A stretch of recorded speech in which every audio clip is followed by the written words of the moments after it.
ফ্র্যাঞ্চাইজের ব্যাপারটা এখনও আমি সবসময় বলেছি 95% মতো ঠিক হয়েছে। আপনি জানেন যে আমরা খুব ডিফিকাল্ট টাইমের মধ্যে দিয়ে গেছি লাস্ট 2 মাস, এখনও ওইখান থেকে আমরা খুব একটা বেশি বেরোতে পারিনি।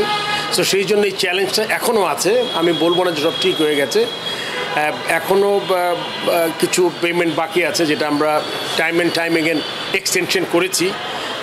তো এটা আমরা আসলে আমাদের যেহেতু ড্রাফট 14 তারিখে, ওইটা এখন আমরা ওখানেই রেখেছি এবং ওই দিন ইনশাল্লাহ হবে।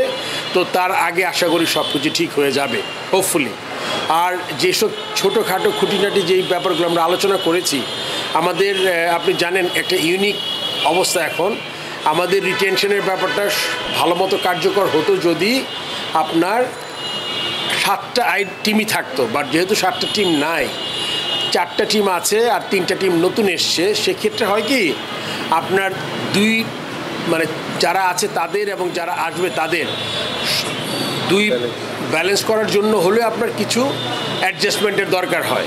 সেক্ষেত্রে আমরা মোটামুটি একটা পর্যায়ে দাঁড়িয়েছি। আমরা ফ্র্যাঞ্চাইজিদের কাছ থেকে আসলে খুব বেশি সময় হয়নি ফ্র্যাঞ্চাইজি এরকম মিটিং, আমার মনে হয় এটাই প্রথম এত লম্বা সময় ধরে আমরা মিটিং করেছি এবং তাদের সুবিধা অসুবিধা আমরা জানতে চেয়েছি। এটার পিছনে উদ্দেশ্য ছিল হচ্ছে আপনি জানেন এরা আমাদের পার্টনার, এরা কিন্তু they are doing a good job, আমাদের সাথে হ্যান্ড ইন হ্যান্ড কাজ করতে চাই। এই জন্য আমরা তাদের কথাটা শোনাটা খুব জরুরি মনে করেছি এবং তাদের ফিডব্যাকটা চেয়েছি।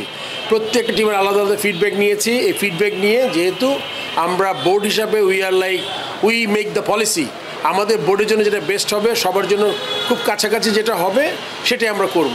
সেক্ষেত্রে আপনার ওই ব্যাপারে ডিসিশন আপনারা খুব শীঘ্রই জেনে যাবেন।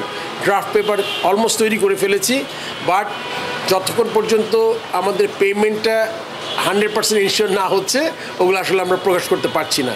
সো সেক্ষেত্রে আপনার আর 2-3 দিন অপেক্ষা করতে হবে।